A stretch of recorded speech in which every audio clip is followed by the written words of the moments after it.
Hello, Charles. It's Steve with VBE. How are you today? Alive and kicking, man. I'm doing good work. I'm on this side of the grass. Uh, you know, is now still a good time for us to meet? Okay, perfect. All right. Well, thank you for setting up the call and taking some time out your day for me today. I appreciate it. The You bet. The call here is designed to be a Q&A. So we got a couple different ways to get all your questions answered. One, if you've got questions off the rip, we can start with those. If you'd prefer, I can just lay it all out for you, give you an overview of our process, and tell you what's what. How would you like to go? Sure, you bet. Absolutely. Yeah, that's perfect. Okay, let's get to it. So before I get to my process, let me tell you a little bit about who we are and what we do. Okay, so just so it's crystal clear. We are a medical evidence company only. And what I mean when I say that, Charles, is like we'll build you the claim package that you need to win the claim. We build that around a Nexus letter. We'll deliver that to you, but that's all we do, right? So we're not affiliated with the VA in any way. As a matter of fact, we're what the VA calls a third party. So what you're doing if you're working with us is you're going outside the VA system. You're getting your own doctor's private medical opinion to help support your claim, help you win your claim, right? But I'm not a VSO. Right. So VSO is a veteran service officer. This is a person that could submit the claim for you, could give you claims advice, pull your medical records, those sorts of actions. I can't do that. So we can't do what a VSO does, and a VSO can't do what we do. Right. So we're kind of a tool in your toolbox is another way of saying it. Okay. So that's what we do. And then how we do it is telehealth. So everything's convenient. Everything's just email, online, phone call, that sort of thing. So you'll never have to travel to work with us. Okay. It's pretty convenient, but that also means like we're limited in what we can work with you on. Like your feet and your knees and your back. I'm out, man. I can't, that's out of bounds for me. We can't do that credibly on telehealth. So what we do instead is we focus on claims that are credible via telehealth. So those are claims like GERD, sleep apnea, migraines, mental health. Right, those sorts of claims. Okay, so that's kind of who we are and what we do, how we do it. So now I'll get to the process. How we do it is this. So I'm about to send you another email, and this email has a link to our webpage. So if you decide to go forward with us, you'd click on that link. You would put the medical evidence you want us to write for you in your shopping cart, and then you would check out. So it's online shopping, just like you were buying something on Amazon. It's just a web-based. Yeah, it's pretty slick. So then once you complete checkout, you're able to schedule your telehealth visit with one of my doctors. Okay, so it'll be like a phone call. You can do it from anywhere. So as long as you can speak in private on the phone. Once that consultation is done, my doctor goes to work. So there he writes you the medical evidence you need to win the claim. So what you need to win the claim is a diagnosis and a nexus. Those are the two key pieces that you need to win a claim at the VA. Most vets understand diagnosis. Most vets don't understand nexus. So what a nexus is, so they're not the same thing, right? You got to have both. A nexus is just a connection between two things. So what what the VBA wants to see is how is this condition connected to the veteran service? So there's three ways to get a nexus, and we can get into that. But first off, let me just tell you what we do. We write a legal document that's written by a medical professional that says this condition was caused by the veteran's military service in some way, shape, form, or another. I mean, I'm glossing over some details there, but at a high level, that's what we do. All right, so that's one of the ways to get a nexus. So my doctor will write you the diagnosis and the nexus. So you're going to get that in your claim evidence package. But then we go further. So like if you say you qualify for a 50% award for migraines or headaches, we want to make sure you get that. So then we go further, we outline your symptoms, frequency and severity. That's what the VBA really wants to see is frequency and severity. They also want to know social and economic impact. So we will detail all that information out to show that you prove that you qualify for the 50% award. So that way it puts the VA in the position of you've already proven your claim. Now they have to disprove it if they're going to argue with it. All right. So it's a much better position for the vet to be in with our package. So my doctor will write all of that for you and then deliver it to you, and then you submit the claim. However you get claims submitted, whether you're working with a VSO or doing it on your own. right? Our package fits with however you submit claims. Then once you win, you keep everything, right? So you do pay up front. You see our fees there in the evaluation email. So you pay before you see the doctor. But then when you win, this claim could take you reasonably 80%, depending on what you want to work on, right? 60 to 80 or possibly even 100 if everything goes your way. Okay, so 80 or 90 is pretty reasonable expectations. 100 is, kind of pie in the sky a little bit. But it's possible. It's possible. It's not probable, but it's possible. So then say you pop from 60 to 90. That's roughly what? That's about I'd say $1,000 a month jump. Thereabouts. So, you're going to keep all of that. We don't see any of it. It goes straight to your bank account. We don't get a dime on the back end. Same thing for your back pay. If you're getting, $5 or $10 or $20,000 in back pay off this claim, straight to your bank account, man. Good for you. We don't see a dime. So you do pay that fee up front, but nothing on the back end. So that's kind of how payment works too. Okay. This whole process takes about 3 to 6 weeks from the day you get started. And then that whole time, I'm your point man for questions. So if you ever have questions, man, you come into me, either text or email, and I'm answering any question you got. I'll take care of you. Okay. So that's my spiel. What questions does that leave unanswered? Mm-hmm. Yeah. Appeals are critical to the process, right? So we absolutely do work on appeals. The thing that I ask my veterans is, so if you go forward with us, you'll create an account on our website. We'll create a dashboard for you. That dashboard includes secure folders. So it's 256-bit encrypted. It's HIPAA compliant. That's where you would upload any medical evidence that you have that supports your claim that you want us to look at. Okay. So that's what that's for. But I will also ask that you upload your decision letters. If we're working on a denial for you, one, we want to write you the credible medical evidence you need to win it. But two, we want to make sure that it's a rebuttal. We want to turn so usually what the VA does is they'll give you like 2 favorable findings and 1 basis for the denial. We want to take that basis for the denial and turn it around, right? Write you a rebuttal, right? So if you upload a copy of those decision letters on any appeal that we're working on for you, that helps us, make sure that we're addressing the gap why you're not service connected. So we'll address that directly. What are you appealing? Is it the sleep apnea? What are you appealing? Is it the sleep apnea? Oh, okay. Okay. Yeah. Time flies, doesn't it? Yeah. Mm-hmm. It's rough. Yeah.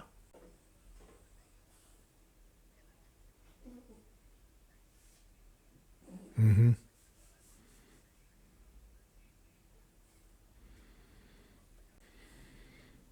So, okay. So even if you're diagnosed with sleep apnea at the VA, you go file that claim now, you're likely going to lose it because you don't have the Nexus, right? So we can write you the Nexus letter to help you win that claim. You see the price there. It's $697. So we would write it secondary to your mental health. Yeah. So I guess the original question, what are you thinking of appealing? What was it? I've been out since 89. Yeah. Mm-hmm. So did you go get seen while you're in the Navy for your back? Yep. So that's pretty common. So now you're screwed. Yep. Okay. So let's get into the 3 ways to get a Nexus, and this will tell you why you're screwed on your back. So I've already kind of outlined one way to get a Nexus is us, or companies like us, right? Where you get a medical opinion. It's a legal document written by a medical professional that says this disease or condition was either caused by or aggravated by the veteran's military service, right? So that's a Nexus statement or a Nexus letter written by a medical professional. That's what we do. That's one lane that veterans have. The issue is local doctors won't write them. Right. Most VA doctors don't want anything to do with Nexus letters. They don't want anything to do with your service-connected disabilities because there's 2 houses at the VA. We think of them as one, but it's actually the VHA and the VBA, right? So the VHA wants really nothing to do with the VBA, but the VBA requires you to have a Nexus letter. So that leaves you stuck as the veteran, right? So that's why we exist. Now, the other 2 ways to get a Nexus, besides what we do, one's the PACT Act. and I'll get to that in a second. The other one's direct. So direct connection is that's how most veterans get started with their service-connected disabilities. Is anything that was in their STRs. This is the prevailing logic right now, route to get your things service connected is you get your active duty jacket, get your STRs, your service treatment records. Then you comb through those. Anything that's in there, if you're still having trouble with it, go get seen or treated for it. Then once you've been diagnosed with an issue, you file the claim. So what happens is the VBA will see that complaint on active duty, so it's documented in your STRs. They see the diagnosis today, that there's a thread between those two things. If they see that thread, they pick up on that and they say, aha, that's a Nexus claim awarded. All right, boom, you win it. So that's a direct connection. The issue you have with your back is you didn't go to sick call. So there's nothing in your STRs for your back. Chances are you're not going to win it on a direct connection. Now, could you get to it on a secondary? Possibly. If there was something else, like say you went, a pallet shifted because it wasn't stowed correctly and it pinned you against the hull, and now you've got hip issues. So you actually went to sick call for your hip. So then you go get diagnosed with whatever's going on in your hip. You file that, you win it. Your hip service connected. Now your back is secondary to your hip. There is a way to get forward with that, see? But you've got to go off of what, for direct connections, everything's based off your service treatment records, your STRs for direct, okay? Now the PACT Act, what that does, it's an act of Congress that basically liberalizes Nexus. It tells the VA that if these veterans served at this location during these times and they have one of these listed conditions, all they need is a diagnosis, and then you'll service connect it for them on a presumptive basis. So the PACT Act mostly allows for respiratory conditions. There are some digestive issues and some cancers. So I'll use like asthma. If you develop asthma after service and you served at a time and a place that's listed on the PACT Act list, and your DD-214 reflects that, then now you just go get diagnosed with asthma. You qualify all 4 conditions. You file that, you win it under the PACT Act. The VA is going to presume you developed asthma because you were exposed to these TERA environments, right? TERA, Toxic Exposure Risk Assessment is what they do. So then, and they call it TERA.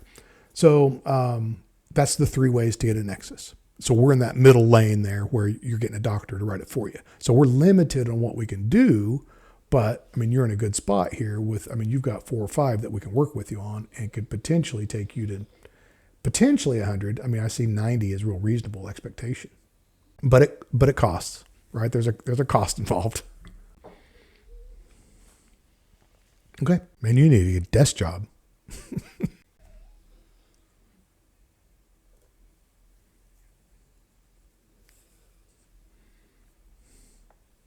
Mm-hmm. Right.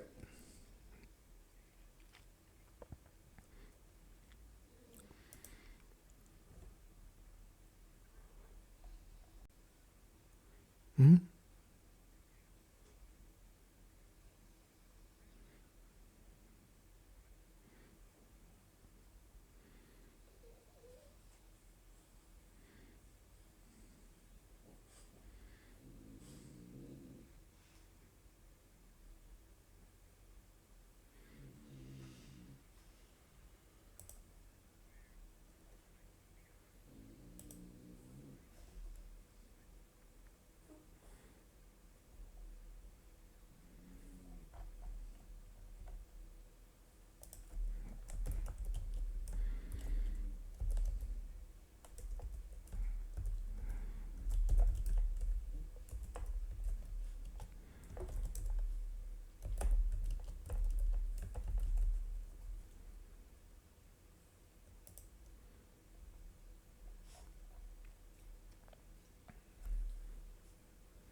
Good.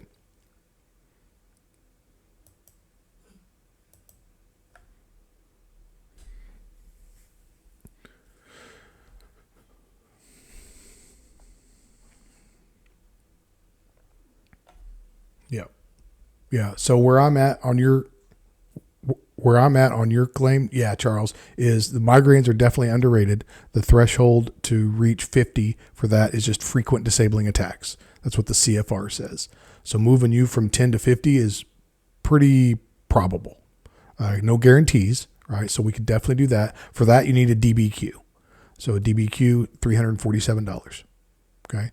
So that would move you, yeah. So that would move you from 60 to 80 by itself. And then the sleep apnea claim that you need a Nexus, that's $697. Okay. And then that would move you from the 80 to 90. So just those two alone would take you from 6. So yeah, most veterans win that at 10%. Now I don't know your symptoms, right? We can definitely work together on the GERD, but it wouldn't change you from like 90 to 100. If you win it at 10%, you stay at 90. So we can definitely work on that. Every little bit helps, but it's not going to change you from 90 to 100. So if you were like, if you want to do all three, let's do it, right? Absolutely. No issue there. You've got a valid claim. We can help you win that. And there might be some back pay involved. So that is worth pursuing from that regards. But as far as your percentage goes, those three claims would likely take you to 90, not 100. So in order to get to 100, you really need to move your mental health from 50 to 70. So that could be something we pursue in the future. So if you wanted to do like your biggest bang for your buck right now is probably the sleep apnea claim, because that's going to move you a full 50%. Your next biggest bang for your buck is probably the migraines, because that's going to move you 40%. Okay. And then the GERD, I don't know your symptoms. Like I said, it could be really bad. You could qualify for the 30% rating. That's a pretty rough bar for a lot of vets to cross. Most vets, like statistically, like 65 or 70% of vets that are service connected for GERD are service connected at 10%. So that's what I'm basing it on. It's just the statistics, not your symptoms. Okay. So I just wanted you to know. Yeah. Okay. So we could do all three. If you're doing all three, you're at about $1,900. You're under 2,000. Yeah. Yeah. I got to too. Yeah. I understand. So the issue with a lot of VSOs is they get burnt out. It's a demanding job. There's way too many vets that need help and way too few VSOs. So if she's gone MIA for the last 4 months, man, she either quit or just tired of dealing with you and burnt out, or you maybe got moved to a different region or branch. So what I'll do is I'll send you my resource links email. So this is a bundle of links, about 5 or 6 links here. One of them is how to find a VSO in your area. So if you needed to find a new one, you could. Another one is a YouTube video on how to file your own claim. So you may want to watch that video and see, hey, can I get this claim submitted myself? And I think you can. But check out this video. And there's some other links in there that may or may not be useful to you, but I'm just sending you all of them. So just sending that now. So remember, like your legs, your legs and your feet, I'm out, man. I mean, I can't really get to those. Now, once you get to 100, if you've got some other things, or once you get to 90, once you get to 90 and we're talking together in the future, like say, you go forward with these 3 claims right now, or, one, then the other, then the third, however you do it, then we get together in the future. Hey, and you're telling me, hey, Steve, I'm stuck at 90. How do I get to 100? Then we start chopping up all these 10%ers, right? We start looking at we start shaking the walls and see what else falls. Right. But these 3 are your big movers, or these 2 are your big movers, and the GERD would be a piece of that. Correct. Yeah. So if you focus on those, you get the biggest bang for your buck as far as compensation and changing your percentage. Then, then we can focus on, how do we get you to 100? You're at 90 now. How do we get you to 100? And then we can lay out all the options at that point. Because if we start talking about all the options now, you're going to have too many options. Let's focus on the high value stuff, get you that return on investment, so you're drawing that increased pay, and then figure out a strategy to go from 90 to 100. That's the hardest 10%, but we'll get together in the future, another call like this, and we'll talk about that, figure out the best path. Does that sound fair? Okay. All right. Well, thank you for the time today, Charles. I appreciate it. You bet, man. Absolutely. So you got 2 emails coming from me. One is the link to the website. So if you decide to go forward with us, you just click on that and get started. It doesn't expire. So the link will be there. Yeah. And then the second email is just educational. It's resources. It's available to you. So take a look at that, see what is useful. Just ignore the rest. So you'll have 2 emails from me here in the next few minutes. You bet, Charles. All right, man. Well, thank you again. Have a good rest of your day. All right. Thanks, man.